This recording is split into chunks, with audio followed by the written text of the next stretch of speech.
Hello and welcome to Temple of Akasha. My name is Natasha and this is the home of embodied spirituality. A quick reminder to like, subscribe and share if you enjoy the video that I share with you today or you find my content valuable. It really helps the algorithm show this channel to the people that would benefit from it. If you're looking for any information on events, one-to-one sessions with me, community gatherings, memberships, all of the information is in the description box below. We're going to dive straight into today's video. So I'm filming today on the 31st of October here in England, Samhain, the origins of Halloween. And I woke up today with a familiar theme, pattern, story, bandwidth of vibration that dogged me for the best part of my 20s and a lot of my late teens. And that was a feeling of hopelessness, powerlessness, listlessness. I explored this with a client today who's moving through very similar themes. It was a sensation of giving up. What's the point? A sense I experienced so much during the decade plus that I moved through very deep depression, anxiety, and suicidal ideation. That was my path of initiation onto the spiritual path. And as I woke up in this climate, this atmosphere, I journaled. I took the time to sit with the experience, which is no longer as present for me as it used to be. But I recognized that this pathway, this groove of disempowerment, which is really what this energy comes down to, it's very much related to the health of the solar plexus and the will center. It's very much related to our connection to power.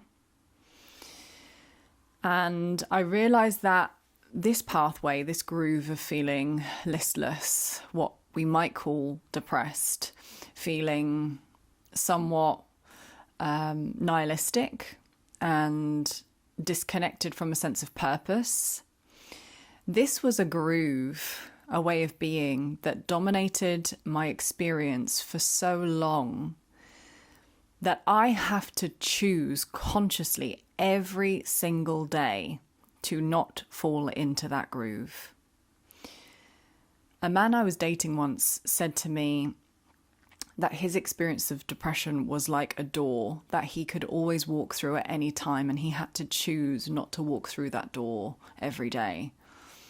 And that is something I really relate to. More and more as I expand in states of awareness and I become more conscious of the all through me, the all in the all, as the all, I recognize that in every now moment, there are infinite doors available to us. And we decide what door we walk through in each moment. And just like this great man said to me once, depression is also a door I could walk through at any moment. Suicidal ideation is a door that I could walk through at any moment. As is abundance, joy, leadership, dharma, destiny, and the infinite possibilities in between those things and outside of those things. And so as I was journaling this morning, I became acutely aware of how empowering it is to recognize that we have a choice. When I was dogged with depression, which I now know to be suppression or repression of the true self,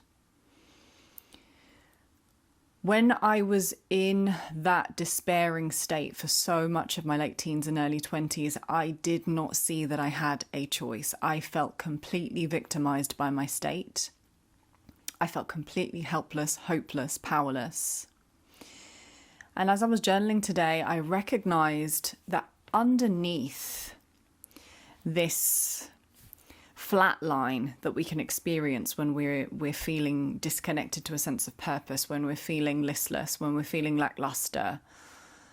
What's underneath this flat line that feels quite nihilistic is actually a belief of I have no power. And so the consequence is, why even bother? Why even bother getting out of bed? Why even bother showering and doing my hair? Why even bother eating good food today? There's a story attached to this energy that nothing's going to change, even if I try. So I won't bother trying. And then our states of despair, depression, listlessness, etc. This is the symptom of that identification with that story. And I felt a deep honouring of myself and the journey I've been on to get to a place where I recognise every day I have a choice. And I recognise what those choices are. I recognise how nuanced those choices are. That even when we seemingly wake up in these states of identification with the small self, with a sense of powerlessness, helplessness, when we don't see the light of the true self, the light of awareness, when we feel locked into states of separation, even just noticing that that's present is empowering. And then noticing and having the awareness to feel into the potential choice points and timelines that are available, depending on the thoughts we identify with, the choices we make, the practices we do or don't do, the habits we maintain or don't maintain. Everything is paving a path. Everything in every moment, the micro is paving a path to the macro experience, the bigger picture experience. And so that door of depression that I spoke about earlier, if I choose to continue identifying with thoughts that say, I have no power, it's pointless, nothing will ever change. And this is coming up for me in relation to money, which has been a huge theme of disempowerment for me in my life growing up. Really in states of poverty in my early childhood, and as an adult being in continuous, poverty consciousness during those times of real mental health crisis. I still recognize how my body, mind, and being wants to default to that familiar pathway. And because it's Samhain today, the origins of Halloween, this time when the wheel of life and the cycle of the seasons, especially here in the Northern Hemisphere, is shifting gears to the time of fall and disillusion and winter. And we're moving out of these very agency-filled, vital times of summer and spring where there's a lot of fertility. And we're moving into these more insular times. There is a notable shift in the energy. And today, I feel the presence of the ancestors so strongly. My ancestors are not beings that I have much conscious awareness of. I have a very fragmented connection to my blood family, which has been a huge point of pain for me on my journey. But I felt the presence of the ancestors. I feel it even now. And more than that, I felt how the earth has held me and has held all of our ancestors through these continuous cycles of death and rebirth of the seasons, the shedding and the becoming. And I felt in this moment so clearly, although it's something I've consciously recognized for a long time, how these grooves of disempowerment that I'm speaking about today, which for me manifested a lot as depression, these are grooves, these are pathways that our ancestors were living in, were stuck in, were locked into, were bound by. We stand on their shoulders. We've inherited so much from them, both gifts, wisdom, a particular kind of stream of consciousness, even through certain, lands that we've been birthed through, cultures, religious systems. These are all pathways that we've inherited memories of, either genetically or within our energetic field. We've also inherited their pain and their limitations and the things that they were unable to alchemize in their incarnations. And so I felt this morning as I was journaling a deep gratitude and honoring of those that came before me who felt they didn't have a choice, who didn't have the awareness that they had a choice, and perhaps had physical conditions around them where the choice really did feel robbed from them, even though to the true self, our conditions do not determine our states of liberation. Our physical reality, of course, does have a tremendous impact on our experience of life. And many of our ancestors grew up in times and lived during times of tremendous hardship that I think a lot of us have the privilege to not be so in close contact with today. Extreme poverty, famine, malnourishment, war. Of course, there are many people still experiencing these things, but there are a lot of us who no longer feel the sting of these conditions as strongly. Tremendous states of imbalance domestically between the genders and sexes, abuse, abandonment, isolation, exile, persecution. When we really feel into the architecture of disempowerment and we recognize why the solar center, why the will center, why these vital centers of empowerment within us have been so diminished, it's easy to understand it when we look through the lens of what has come before. And our ancestral lineages are one lens for us to view the collective conditions that has led to Earth being the way it is today. And perhaps why we as individuations also hold the beliefs that we hold today, and why we vibrate in the way that we vibrate today. And so, as I was honoring my ancestors and the ancestors that have come before us all, I felt a tremendous sense of being the living choice point of my ancestors, being the living legacy of the ancestors, being the pioneering node of this conscious stream of consciousness that gets to choose a different way. That perhaps in my early childhood, when I was a child and I actually couldn't control my physical conditions, I did feel tremendous disempowerment. And I've lived within the story of disempowerment for so much of my life. Only in the last 5 years have I truly started to break free of that cage and dismantle it from the inside out. And I recognize today that just knowing I have the choice, and that choice is paved with every single micro element of my being, every single micro choice, decision, embodiment, action, thought, that's the pathway. That's the new groove. It's unfamiliar. And so, and this is something I was discussing with my client, when we are paving new ways that feel unfamiliar, we are coming up against a lot of resistance. It's kind of like hacking through jungle bush that no one's ever cleared before. It takes effort. It takes persistence. It takes devotion, dedication, consistency. And it's very easy for the conditioned aspect of us that still wants to believe that we have no power, that there's no point. It's so easy for that aspect to jump in and say, there's no point. Just stop. Just stop cutting through the bush. You don't even know it's going to lead to anything anyway. Just stop. Turn back. It's so easy in those moments when it feels really hard and like we're really having to pave a new path, and that there's a lot of certainly internal work required, a lot of vigilance in our consciousness, a lot of discernment with where our energy and awareness is going.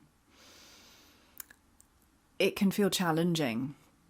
And what occurred to me is because that was what I woke up in, this energy of I've been really chipping away with Temple of Akasha, really trying to live what feels like my soul's biggest passion, to take all that I've moved through in my contrast-filled experience of life in 32 years on this earth. This incarnation has been filled with so much duality, so much pain, so much love, and to take all of this and to be able to share the alchemical wisdom that I've mined from it, and hope that it also lights a spark in others so that they too remember the true self, the true path, the truth, full stop.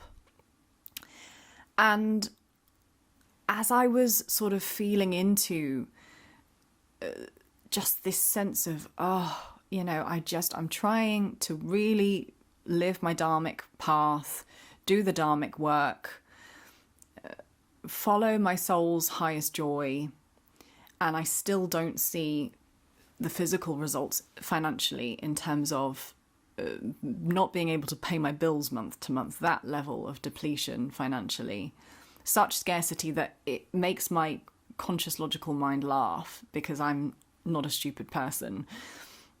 I should technically be making some money consistently every month, and I'm not. So there's a whole host of other things associated with that: failure, shame, etc.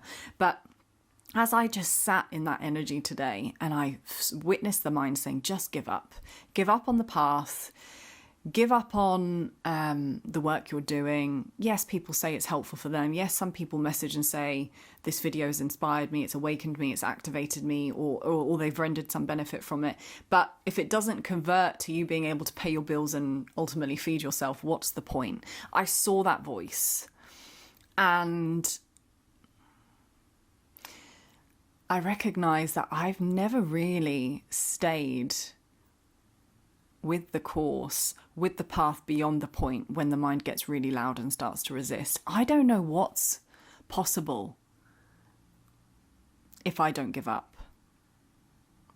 And our solar plexus, our will center, is so linked to consistency. It's so linked to our ability to, like the sun, emanate and vibrate and animate ourselves with a consistency and an unwavering presence.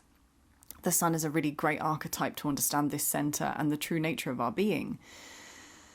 And I recognize that whenever there's been resistance in the past to things that I've tried and I haven't seen immediate results, or I felt in some way that there's been some even degeneration in the conditions, I've just given up. And the song just beyond the river bend, the Pocahontas song has just come into my head. We don't know what's beyond the bend. If we've never stayed the course that long, how do we know? How do we know that what we're building isn't leading somewhere? Maybe we can't see it logically, practically, but that's not what this path is about anyway. This path is not for the mind. So I resolved, with the help of my ancestors' presence, to remember all that they've been through, and that I stand on their shoulders. I stand on their shoulders, and I have been given this position, this vantage point of privilege, to not be growing up in a war zone, to not be growing up in horrific abuse, to have support, love, beautiful people in my life, awareness. The most valuable asset, resource we could ever have is our awareness. I have these things. And so I have a lot more than what most of my ancestors had. From what I understand, I know very little about my ancestral history, but I do know that both of my lineages, at least in recent history,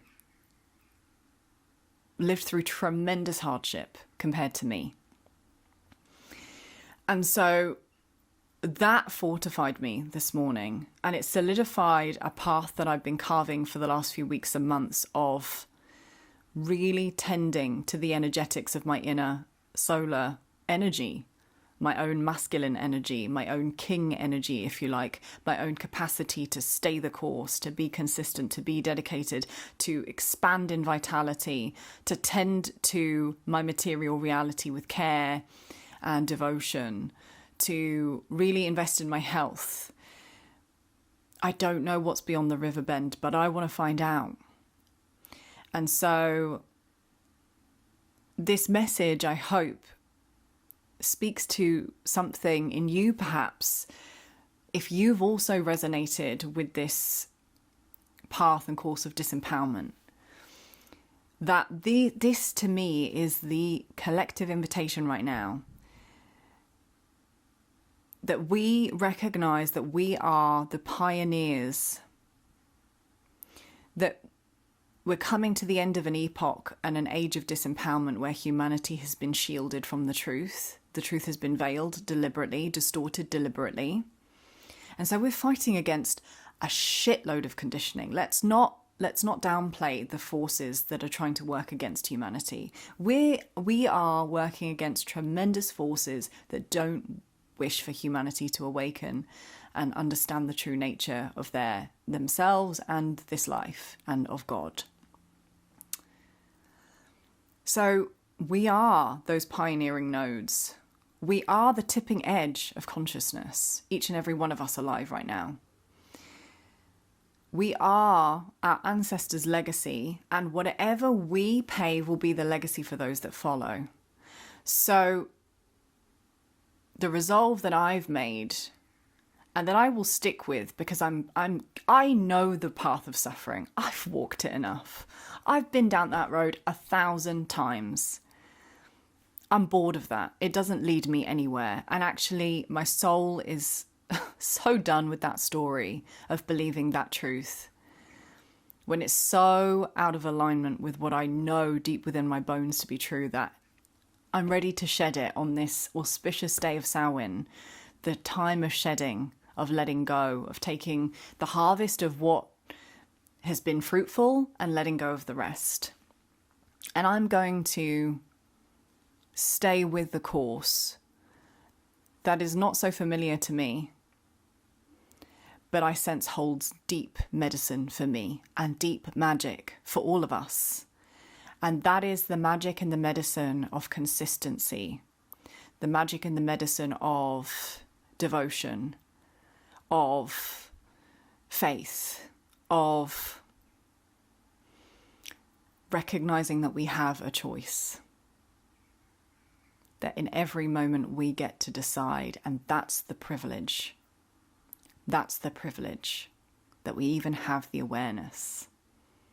That's where the vibration of empowerment comes in. It's not even in what we're doing physically. It's the step before the doing. It's the vibratory experience that we become, experience, live when we recognize we have a choice. Boom, that's when the soul lights up. That's when doors open. That's when we're working with the cosmic current instead of against it. So I hope that you too remember that you in every moment have a choice, and that you walk this path with me of staying the course, of being curious enough to see what's behind the river bend, what's behind and beyond the places that I've never journeyed to before, that I've been too lazy to move towards, that I've been too despondent to even be able to get up and start the path towards, you know? What would happen if I just stayed the course? What would happen if we stayed the course during this time on earth when it's so easy to want to give up? I know it's painful. I know. The earth is crying out. Humanity is crying out. We're hurting. We want to give up. The conditions are so dense. But what if we didn't? What if we kept going? That is my invitation for myself and for all of us today. I'm sending so much love to wherever this finds you. I'm right there with you. And I know we've got this. I know we do. This is why we came. We're just living. We're living and experiencing what is already done. And we're just witnessing at a micro level the journey of reaching the ultimate state of empowerment and liberation that is already done, that is already our true nature. And so it is.